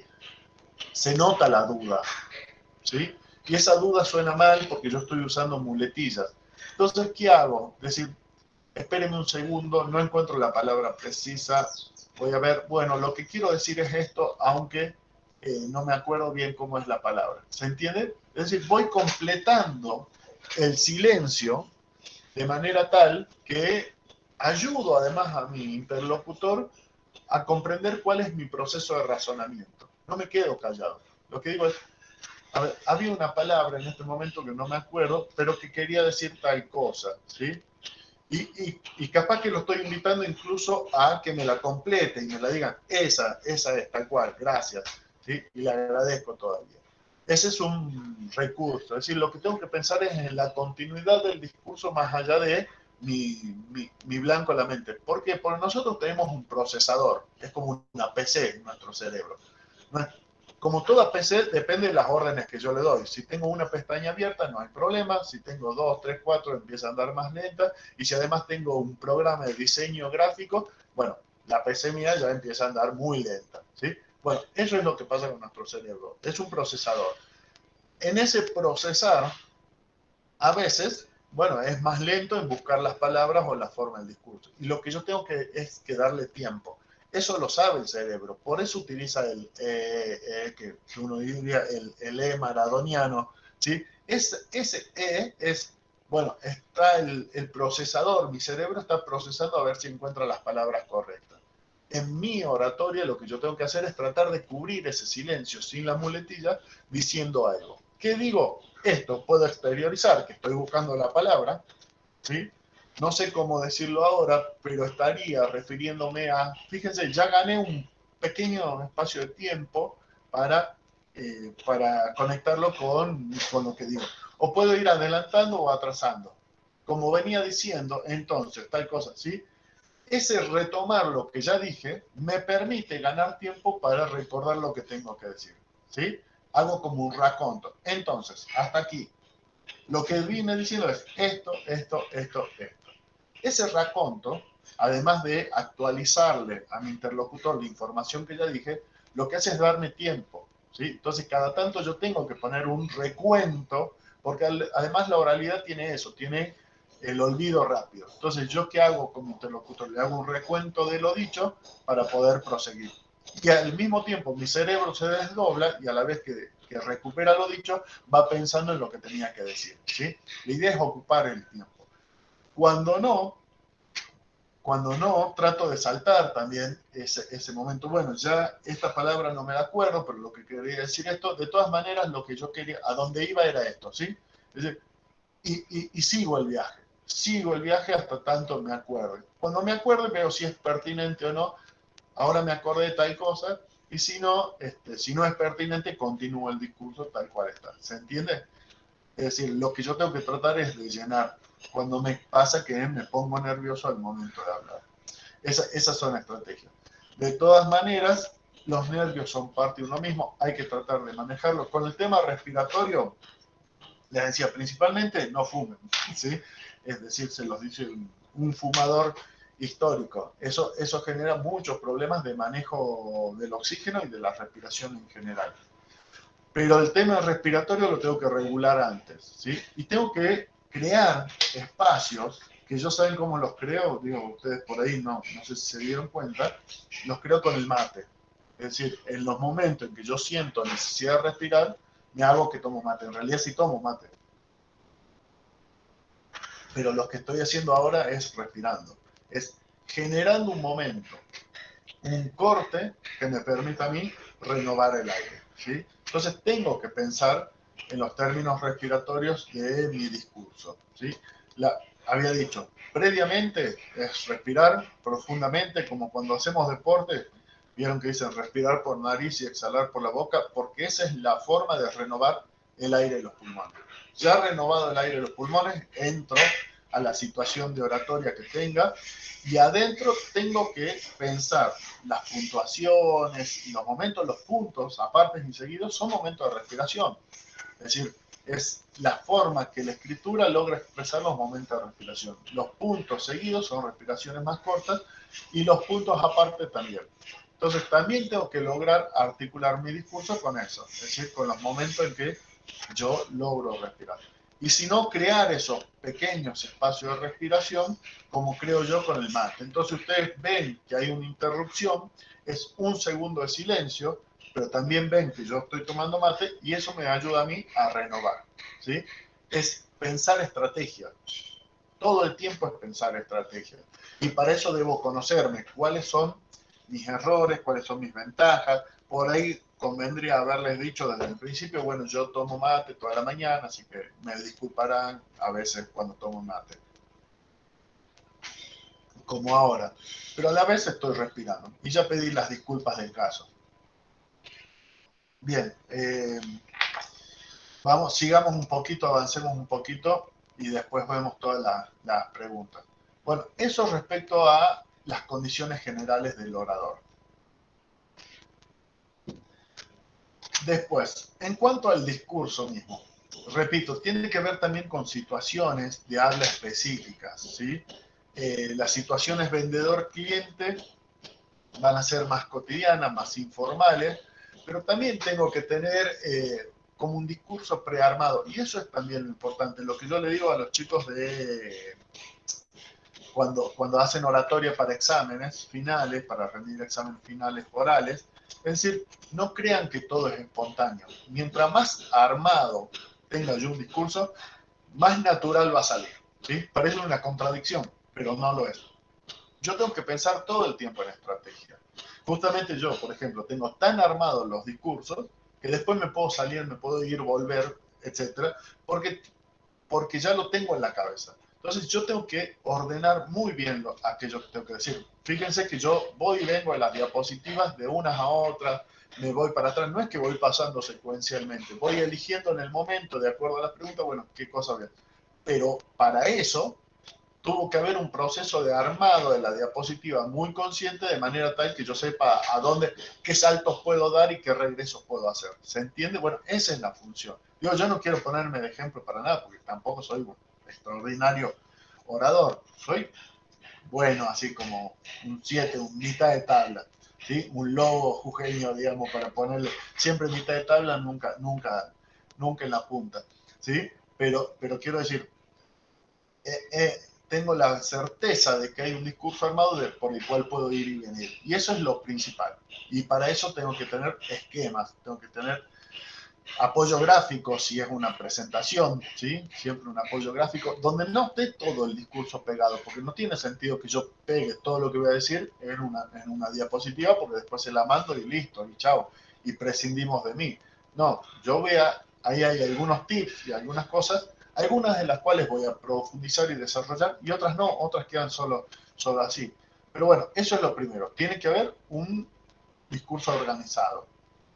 Después tiene que haber una disposición de esa información en bloques, ¿sí? Sobre todo cuando hablemos de ahora storytelling, vamos a ver que es introducción, nudo, desenlace, que tenga toda la parte de una narrativa. Y algo fundamental, definir bien a tu público objetivo, ¿sí? Eso es extraordinariamente necesario. Si no, yo les voy a dar a ustedes de oratoria, como se la doy a los que rinden exámenes finales, como se la doy a, no sé, a cualquier otro, a alguien que quiere ser político. Y la oratoria para políticos es la misma que para emprendedores y la misma que para estudiantes. Y no lo es, ¿sí? Acá Miguel puede dar fe de que estas diapositivas respecto a las de exámenes finales son completamente distintas. Por supuesto que tienen puntos en comunes, pero hay cosas que en la otra no son necesarias y en esta sí, y viceversa. Y estrategias que son distintas, porque las situaciones son distintas y porque el público es distinto, ¿sí? Yo no puedo elaborar un discurso para todos por igual. Entonces, lo primero que tengo que definir bien es mi público objetivo. Y definir bien mi público objetivo es definir sus necesidades, sus creencias, sus sueños, sus miedos, sus dudas, conocerlo todo. Ya vamos a ver por qué, porque eso va a ser importante para los tipos de discursos que tengo, que acá voy a dar 3. ¿Sí? Sus necesidades, todo, conocerlo bien, saber a quién le estoy hablando y para quién voy a hablar. Eso es importantísimo. No creer que solo me tengo que centrar en mí mismo y en lo bien que hablo yo, sino cuáles son los miedos, necesidades y sueños de ese otro al que le voy a hablar. Porque a ese otro le voy a tener que construir un discurso. Algunas de las formas, esto es muy empresarial, pero les va a servir para pensar cualquier situación. Algunas de las formas en las que el marketing enseña a los emprendedores a elaborar sus discursos son estas que marqué. Por un lado, lo que se llama elevator pitch es discurso de elevador o de ascensor. La idea nacida en los 80 es la relación emprendedor-inversor. Dice, cuando se hacen reuniones de inversión, en general, el tiempo que tenés para hablar con un inversor es mínimo, 3 minutos, 5 minutos como máximo. Entonces se originó esta teorización del elevator pitch, que es cómo convencer rápidamente a un inversor no de que invierta, pero sí de mantener una reunión posterior, es decir, de estirar la conversación hacia otra situación. Pero esto sirve también, por ejemplo, de vuelta, yo estoy en la feria acá de emprendedores o la feria productiva de Ciudad Cultural. Y viene un cliente y le tengo que presentar rápidamente qué es lo que hago, cómo lo hacemos, y luego sí generar la instancia para que me visite, me llame, me vea en otro local, en otro lugar, etc. Bueno, eso es el elevator pitch, llevado a nuestra vida cotidiana. No estamos hablando de grandes inversores ni pequeñas plataformas, pero sí nos sirve para comunicarnos rápidamente con alguien. Entonces, lo primero, esta forma es tratar de romper el hielo con una pregunta común y que ponga en problemática. Por ejemplo, yo voy a poner una peluquería ahí en Monterrico, en el Carmen, en Perico. Entonces, lo que tengo que poner en pregunta es primero la problemática, ¿sí? ¿Sabías que no hay peluquerías en este barrio de Perico? ¿Sabías que en Perico hay una peluquería cada 1000 habitantes? ¿O que no existe? ¿O que la mayoría de los jóvenes periqueños se van a cortar el pelo, o de Monterrico se van a cortar el pelo a Perico porque en Monterrico no hay? ¿Se entiende? Es decir, planteo la problemática en términos de pregunta. ¿Por qué? Porque convoca a ese otro a pensarlo. Ah, mira, Boche, no lo sabía. ¿Sí? Entonces, ya me pone en situación de saber, ya lo convoqué a pensar, ya le llamé la atención con una pregunta. Pregunta que tiene que ver con lo que yo voy a solucionar y emprender, por supuesto. ¿Sí? Entonces, siempre pensar, bueno, ¿cuál es lo que yo quiero poner, lo que yo quiero proponer como negocio, como emprendimiento y por qué? ¿Sí? ¿Qué vengo a solucionar yo? Y esa es la pregunta que yo planteo. ¿Sí? Entonces, rápidamente tengo que insertar mi nombre. Hola, yo soy Lucas, ¿sí? Así, de una manera cercana, y represento a la peluquería. Vamos a usar, tengo todas las tarjetas de que me traje de la feria productiva, ¿sí? A la peluquería Levam, ¿sí? Que vamos a poner acá. ¿Sí? Justamente para jóvenes, orientada a jóvenes para que no tengan que irse a otra ciudad a cortarse el pelo. ¿Se Fíjese cómo rápidamente yo planteé una pregunta, me presenté con mi nombre y ahí nomás conté lo que mi empresa hace. ¿Sí? Los primeros 3 datos en nada, 2 oraciones. Justamente por eso se piensa en el elevator pitch. Es decir, yo rápidamente, en cuanto se me dé la ocasión con alguien, meto diríamos, mi publicidad encubierta, la meto en la conversación, breve, para que no canse nada, ¿sí? Pero digo, bueno, ¿cuál es la problemática? ¿Quién soy yo y mi empresa o mi emprendimiento? ¿Y qué solución vengo a dar a esa problemática planteada? Después, si la conversación es con un posible emprendedor o alguien que me puede dar un crédito o algún ente gubernamental, tengo que dejar claro en el mismo discurso. Entonces, ¿sabías que en Monterrico los jóvenes de Monterrico se van a cortar el pelo a Perico porque acá no hay una peluquería especializada? Soy Lucas, mi peluquería se va a llamar Levan y justamente viene a cubrir esa necesidad. Lo que estimamos es que más de 1000 jóvenes se pueden cortar el pelo mensualmente, con lo cual tendríamos un ingreso de todo. Fíjense, en 4 oraciones resumí mi proyecto global. ¿Sí? Me presenté, dije cuál es la problemática, cuál es la solución y cuál es la viabilidad. Yo tengo que tener un número. Yo lo estoy inventando ahora porque no es mi rama específica, pero tengo que tener un número. Ya vamos a ver qué es importante cuando hablemos de presentaciones, ¿sí? Y después cerrar, después que dije eso, así que bueno, si te interesa, te dejo mi tarjeta, nos comunicamos, nos llamamos, qué sé yo, ¿sí? Es decir, y si son jóvenes clientes, supongamos que yo no estoy hablando con inversionistas, ni prestamistas, ni nada, estoy hablando con posibles clientes, así que chicos, les dejo mi tarjeta, cualquier cosa me llaman, piden turno o hacemos una prueba. ¿Se entiende? Fíjense cómo lo que hace el cierre del elevator pitch es siempre plantear una situación de comunicación posterior. El elevator pitch es eso, una presentación rápida que yo tengo casi memorizada, ¿sí? O memorizada, para situaciones donde voy a tener muy poco tiempo de interacción con alguien, inversionista, prestamista, cliente, etcétera, o incluso gobierno, ente gubernamental al que les quiero dar información y que me permite presentarme rápidamente y establecer la comunicación. Bueno, eso lo tienen que pensar así, por ejemplo, para clientes, para gente que entra y que ustedes les respondan de manera automática, no estén pensando para cada cliente una situación, una forma, sino que ya lo tienen elaborado y luego memorizado. Pero además del memorizado, sí que es importante, lo ponen en escena, lo practican. Mientras más lo practiquen, más natural se va a ver, ¿sí? Entonces ustedes le dan el tono, los gestos, ¿sí? Entonces van practicando cómo van a hacer la pregunta, cómo van a decir, hola, soy Lucas, su nombre, ¿sí? qué es lo que hace su empresa, en qué momento van a sacar la tarjeta, lo van practicando, esto que decía frente al espejo, frente a otras personas, van haciendo eso, de manera tal que se naturalicen ustedes esa situación y entonces en cuanto tengan la oportunidad, lo hacen, ¿sí? Y así van ganando clientes, así van ganando gente interesada en cualquier lado, a la cual le va a parecer natural a pesar de que ustedes lo tuvieron súper memorizado, ¿sí? Este es un ejemplo muy concreto, sacado de la web, ¿sí? Después lo van a ver, pero es básicamente lo mismo, nada más que orientado a la inversión, ¿sí? Así que se los dejo ahí como ejemplo. De todas maneras, tomen el que les acabo de decir. Y después, otra forma de discurso público, esperen que voy a ver si hay... Ahí les contesto, frente a una cámara, si te están filmando para un canal, ¿cómo haces para, por ejemplo, no sentirte intimidado? Bien, Débora, ahí está. A ver, vamos respondiendo. Primero a Carmen, le pongo ahí.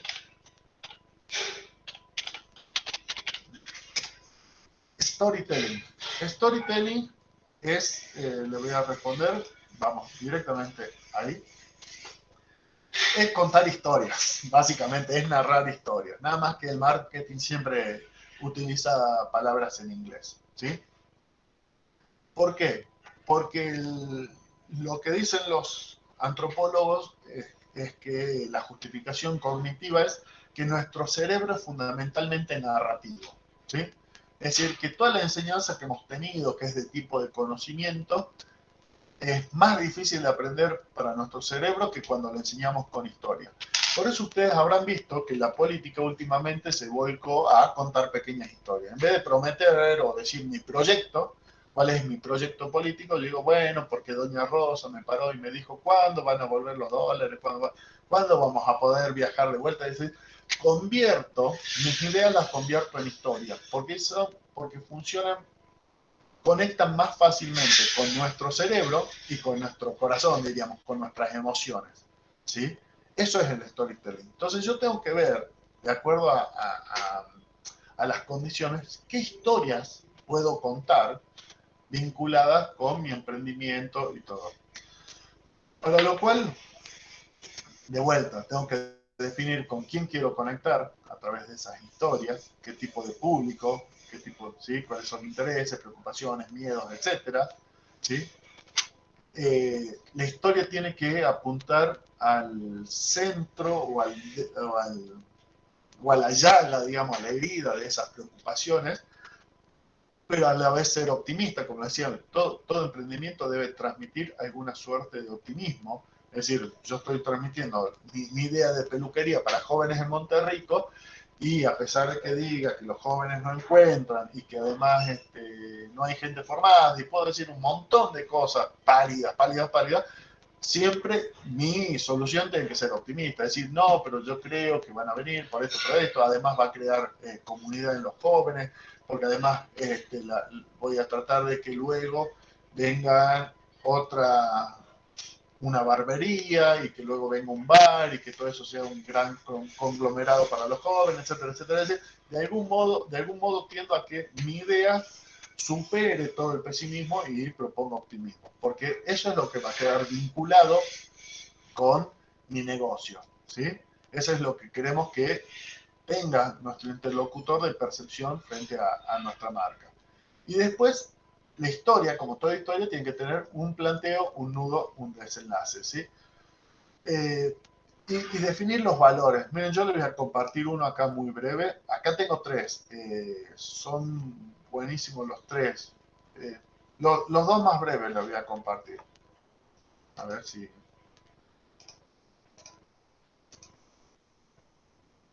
lo puedo hacer.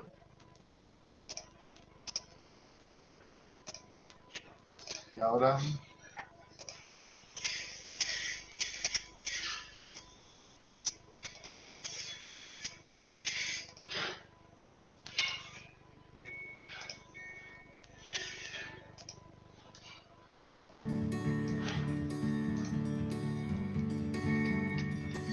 que comienza desde el principio.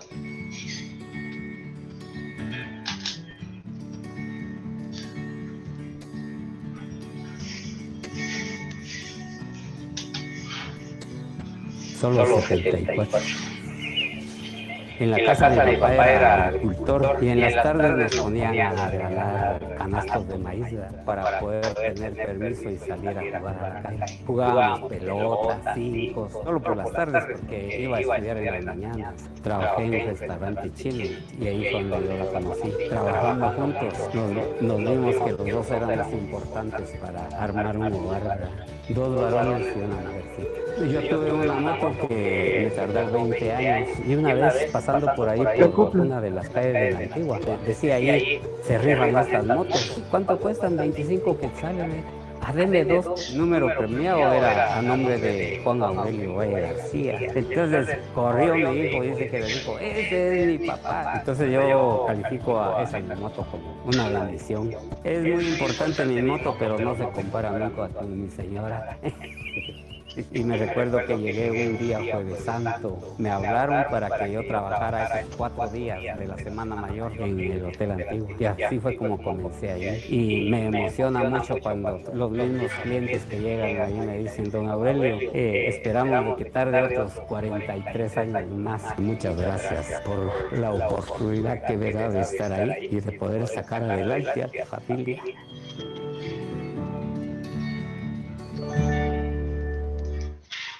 Bien, me dijeron que se acoplaba, pero ¿se logró escuchar? Sí. Sí. ¿Y qué les pareció? ¿Alguien? ¿Alguna opinión? ¿Les gustó?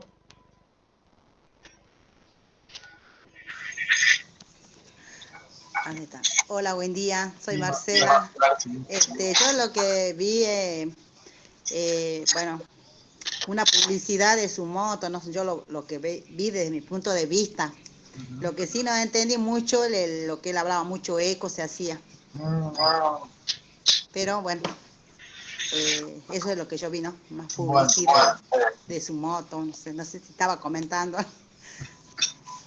Ya, pero pido que el micrófono porque hace eco. Ahí está. Decía que, bueno, si se escuchó mal, lo lamento, pero en realidad la publicidad es del Hotel Antigua, ¿sí?, de Perú. Y lo que hace es elegir una persona ya mayor, de 74 años, lo dice, y que cuente su historia de vida, ¿sí? Él trabaja en el Hotel Antigua y cuenta su historia de vida, que su papá era campesino, que ellos no podían, estudiaban solo, que podían jugar y estudiar solo a la tarde, porque a la mañana ayudaban en la cosecha, que luego trabajó como mozo en un restaurante chino y que ahí conoció a su esposa y que después de 20 años se pudo comprar una moto, etcétera, etcétera. Y cuenta la historia. Y del hotel no habla casi absolutamente nada, salvo al final donde agradece la posibilidad de trabajar y seguir aportando y manteniendo a su familia. Pero lo que hace esa historia es trasladar todas las propiedades de la persona elegida al hotel, ¿sí? Don Aurelio es la cara visible del hotel. Hay en tradicional, hijo del Perú rural, digamos, de origen popular, a pesar de que su trabajo ahora es en un hotel de lujo. Fíjense cómo va trasladando y construyendo tradición a partir de la persona.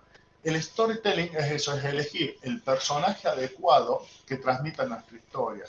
Por ejemplo, este otro, vamos a tratar de que no se acople ahora, es de...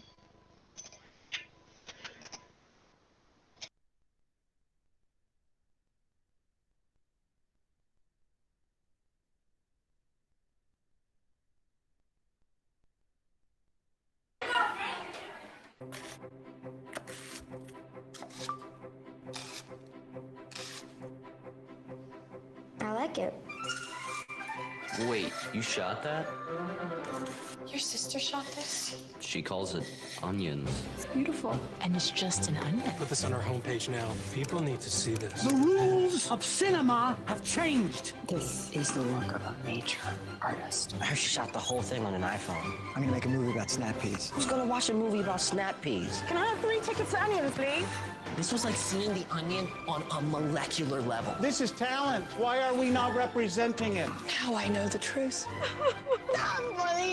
Okay, on an iPhone. Wake up, people. That's poetry. And the winner is, no surprise here, onions.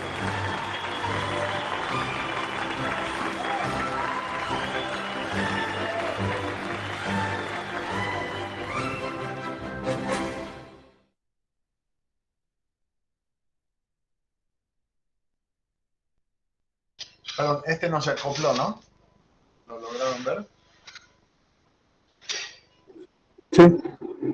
¿Y qué les parece? ¿Qué transmite? ¿Qué trata de transmitir?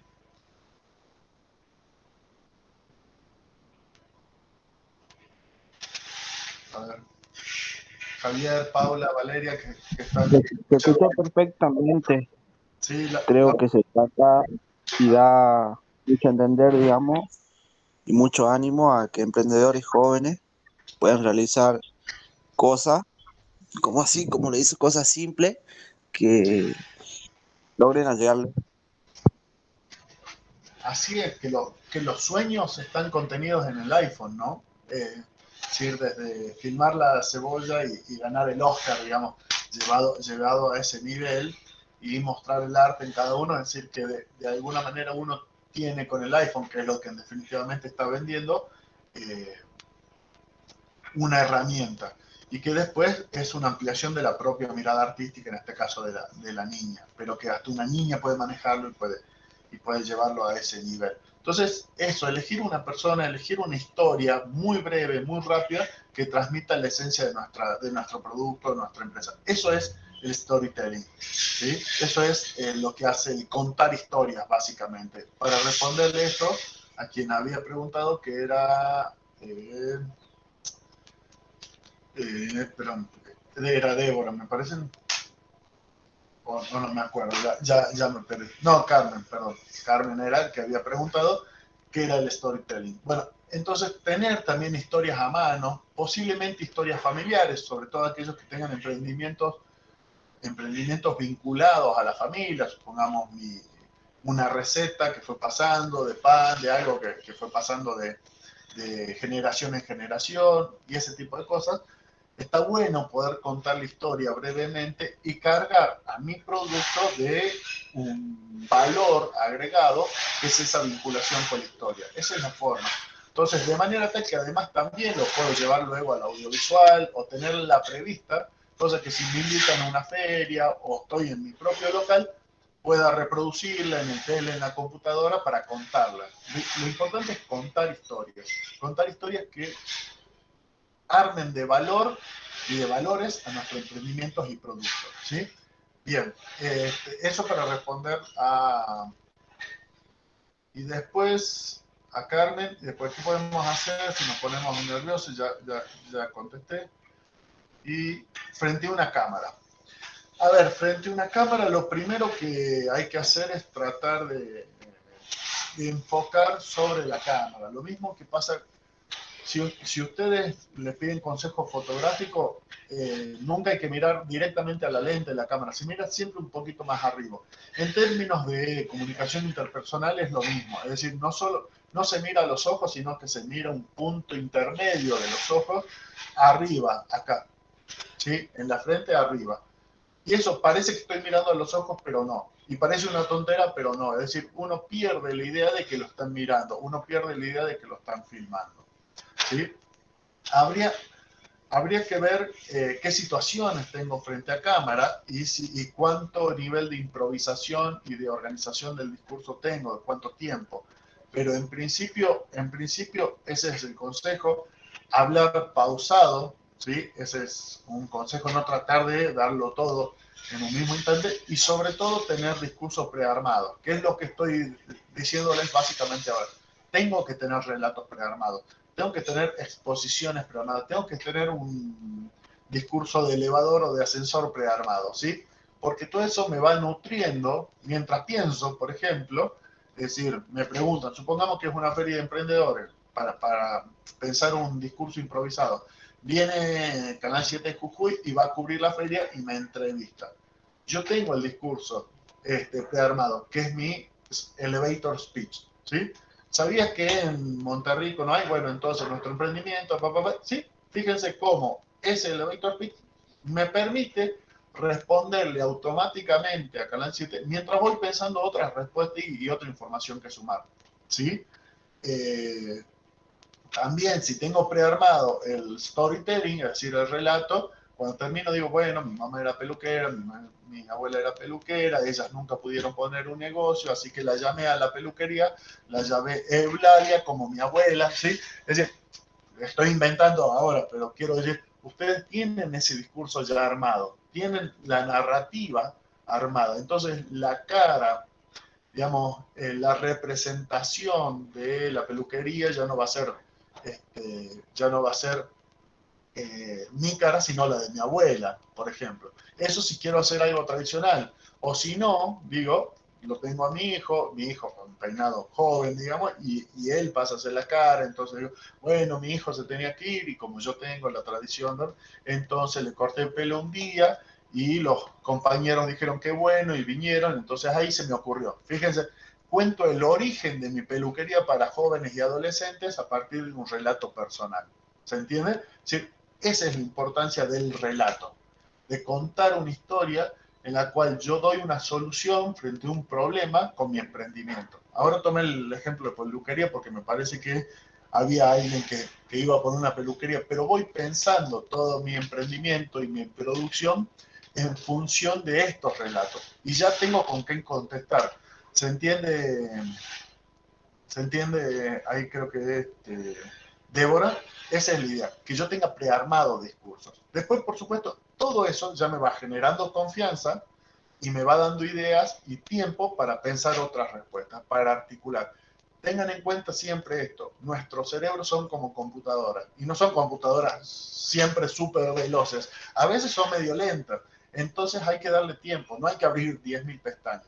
Si yo tengo una pestaña que ya tiene un discurso prearmado, lo voy repitiendo mientras otra parte del cerebro va pensando nuevas respuestas, ¿sí? Pero ya tengo dos, tengo por lo menos dos. Tengo la historia y tengo el elevator speech o el discurso breve de presentación, ¿sí? Entonces termina invitando en Canal 7 a los jóvenes a comunicarse o a los medios a filmar la peluquería que está bien puesta, etcétera, etcétera, ¿sí? Yo ya lo tengo prearmado, entonces ya sé cómo va. Eso es fundamental en términos de oratoria para emprendedores.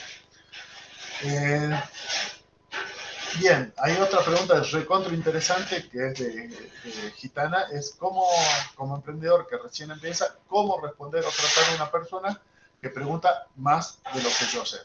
Primero, es importante que como emprendedores tengan la mayor cantidad posible de información, ¿sí?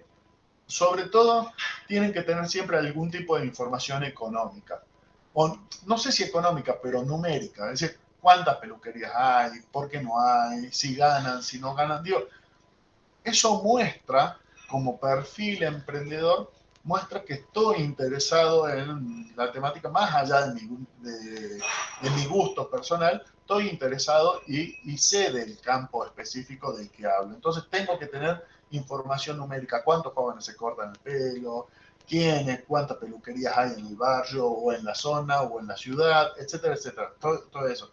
Cuánta ganancia origina, cuánto movimiento, todo lo que yo pueda tener de información. Ahora es cierto que como emprendedor que recién comienza, puedo no tener todas las respuestas. Nos pasa a los docentes también, es decir, cuando comenzamos tenemos una formación incompleta. En realidad siempre es incompleta y siempre hay alumnos preguntones que nos llevan un poco más allá. Y eso está bueno, que nos obligan a no cerrarnos al conocimiento. Bueno, pero ¿cómo solucionamos ese inconveniente? Porque la perspectiva del otro está puesta en que el docente sepa y la perspectiva del preguntón está expuesta en que el emprendedor sepa. Se puede contestar con el no sé, y de hecho yo lo digo mucho, la verdad que no lo sé, pero te lo averiguo para la siguiente clase. En general, esa es una respuesta, es decir, una respuesta propositiva. Si uno lo sabe a medias, puede decir, mira, así, a ciencia cierta no lo sé, ¿sí?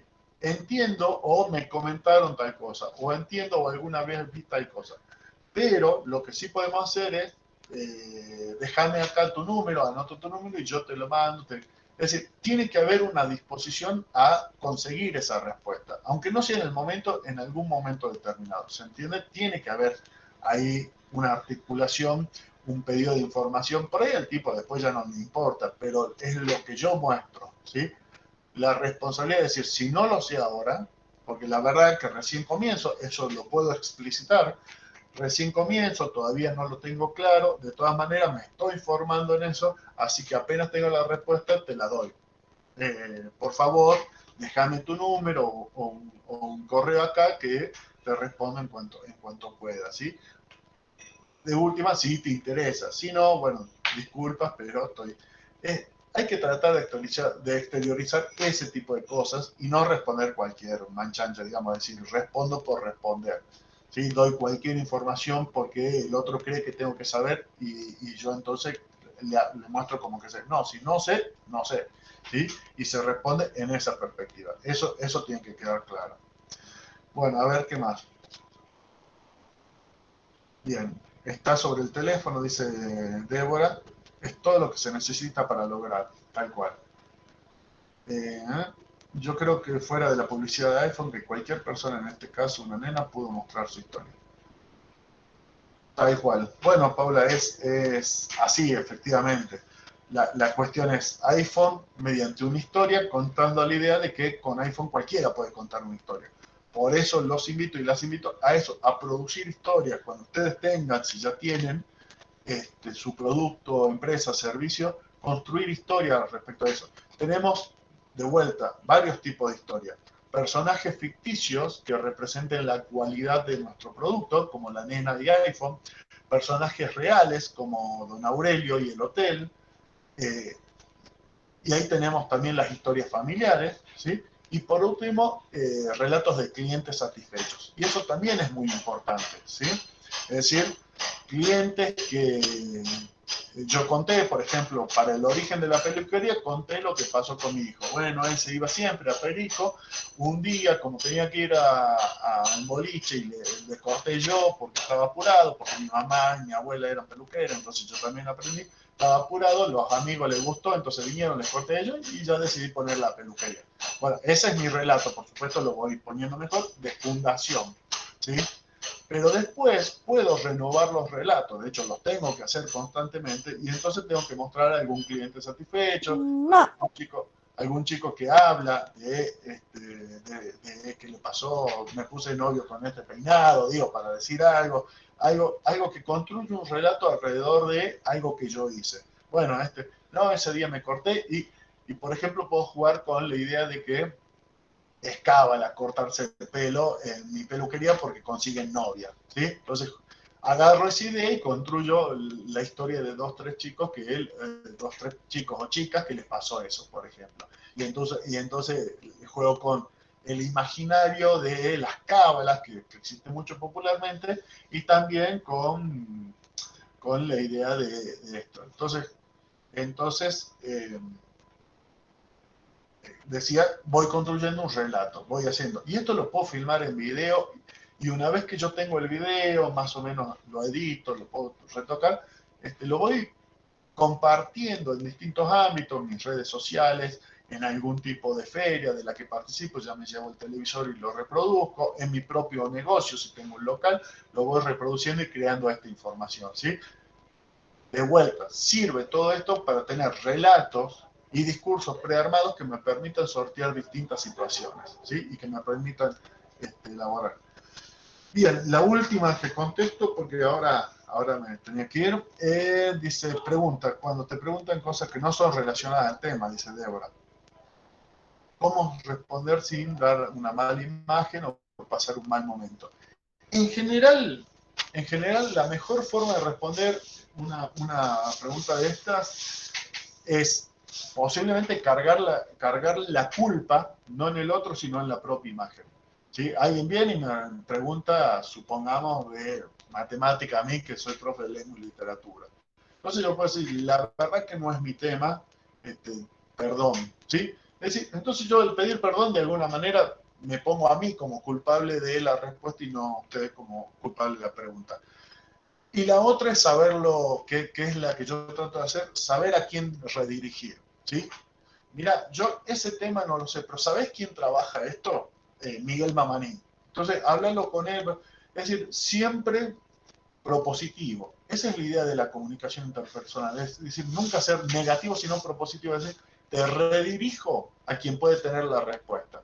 Por supuesto, eso implica tener un conocimiento, un bagaje, pero es la mejor respuesta frente a esas situaciones, para no cargar. Y si no, de última esa, la de cargar, disculpa, yo de eso no sé. Entonces, al pedir disculpas, de algún modo, uno carga con la culpa y no es el que pregunta. En el fin y al cabo, no nos modifica la imagen. En todo caso, hemos dado una imagen de humildad, a pesar de que el otro pueda quedarse con una imagen de ignorancia, pero ya eso no lo puedo sortear. ¿Se entiende? Entonces cargamos la culpa con nosotros, ¿sí?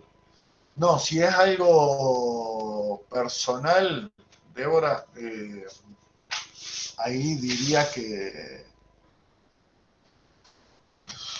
hay que ser claro, digamos, en establecer los límites, ¿sí? Sí. Estamos suponiendo, digamos, habría que pensar bien la situación, que estamos en una feria o que estamos en alguna muestra pública o que estamos en el negocio, ¿sí? Y alguien nos pregunta algo personal, ¿sí? En todo caso, lo que se debe establecer es los límites. Mira, te agradezco la pregunta, pero en esta situación solo estamos ofreciendo servicios personales, ¿sí? ¿Se entiende? Hay que establecer bien claramente los límites ahí, porque sobrepasados esos límites después viene cualquier tipo de pregunta. Entonces, y hay que ser cordial, pero si la cordialidad no siempre se puede mantener cuando uno establece límites. Y ahí ya no podemos hacernos cargo de esa falta de cordialidad. Porque tampoco nos conviene que nuestro cliente o inversor confunda los términos de lo personal con lo profesional, ¿sí? Entonces, hay que ser claro desde el vamos. Entonces, cordialmente, establecer los límites es la mejor respuesta. Y Carmen dice, bueno, los argumentos de etos, patos y logos. Decía, es muy sencillo. Lo que dice Aristóteles es lo siguiente. Nosotros pensábamos que basta con argumentar algo lógicamente para convencer al otro.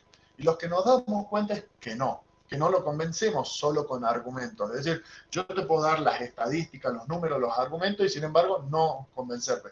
En la discusión de política de hoy pasa más que nunca. Es decir, yo te doy hechos, te doy datos, todo y no te convenzo, ¿sí? ¿Por qué ocurre eso? Porque no solo el logos, no solo lo racional y lo argumental está comprendido en una persuasión, sino también el ethos y el pathos, ¿sí?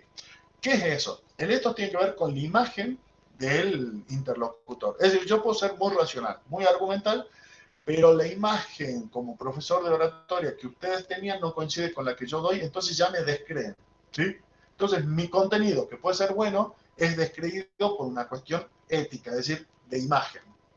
Yo no he construido la imagen para que ustedes me crean. O lo que yo hablo, supongamos que yo hablo de honestidad y ustedes me creen un corrupto, bueno, no tiene sentido lo que yo hable, por más argumental que sea, porque ustedes ya me creen un corrupto, ¿se entiende? Eso es el ethos, es la imagen que tenemos del emisor. Y esa imagen interfiere en su capacidad para decir o no decir algo. Y el pathos es la emoción que causa, es decir, cómo yo planifico mi discurso para convencer a través de las emociones. Por ejemplo, el reconocimiento de las personas del Perú con Don Aurelio y por lo tanto con el hotel. Entonces yo no he hablado nada del hotel, no he argumentado a favor del hotel, no he dicho ni que el hotel sea lindo, ni barato, ni bueno, ni nada. Yo he contado la historia de Don Aurelio, pero eso produjo una identificación en mucha gente del Perú que hace que se traslade esa identificación al hotel. Entonces, argumenté focalizando en el pathos, es decir, en las emociones, ¿sí? En el sentimiento de la gente y no en los argumentos racionales. ¿Se entiende? Eso es ethos, pathos y logos.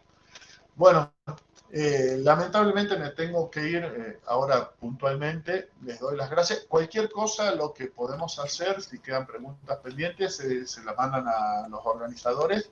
Además, los organizadores le van a compartir la presentación. Le doy muchas gracias a Miguel por la posibilidad y seguimos en contacto a través de Miguel. Dale. Lucas, gracias a todos chicos por participar. Gracias por su valioso tiempo. Lucas, la verdad que siempre estás predispuesto a dar una mano. Y bueno, ustedes chicos también por estar presentes. Y bueno, aparte de que él nos pasa el material, nosotros también grabamos las clases para que la vuelvan a ver. Espero que les haya gustado este taller porque, bueno, justamente desde Somos Monterrico queremos apuntar mucho a la capacitación, a la educación. Es muy importante eso para poder hacer crecer nuestro negocio, poder llegar a más personas. Y creemos que a través de eso es poder construir una ciudad, una comunidad y ayudarnos entre vecinos. Es muy importante porque, bueno, si no nos ayudamos entre nosotros es más difícil salir adelante. Creemos que se puede y creemos en la educación, ¿sí? Muchas gracias por todo y espero que les haya gustado. Gracias, Lucas, y muy buena. Aparte quería desearle unas felices fiestas. Esto creo que es los últimos talleres que vamos a dar en este año, pero vamos a seguir con los talleres, así es que estén atentos y si no tienen nuestro número, les pido que nos agenden. Nuestro número es 154 96 43 76. ¿Sí? Gracias y un abrazo. Que estén bien. Que estén bien. Bueno, yo también te quiero saludar, saludar a todo el grupo y bueno, desear una feliz fiesta, tanto para vos que nos diste los cursos, que realmente nos gustó el taller. Yo la verdad que no puedo manejar el celular, no puedo mandar mensaje, bueno, tuve que prender la cámara, la verdad que lo tendría que prender hace rato, como todo no prendía y bueno, yo me adherí a no prender la cámara, bueno, en realidad tendríamos que estar prendidos y bueno, le quería agradecer tanto a vos, Miguel, y a Cintia y bueno, a todo el grupo que están acompañando y bueno, y que sigan adelante y que si hay muchos cursos, estoy yo ahí presente en lo que yo pueda. Y muchísimas gracias, Miguel, y un gusto de conocerte y bueno, espero que sigan haciendo, chicos. Y felices fiestas. Gracias. Gracias a todos y felices fiestas. Igualmente para vos, para toda tu familia y a todo el grupo. Chao, amigo. Chao. Un abrazo. Un abrazo para vos.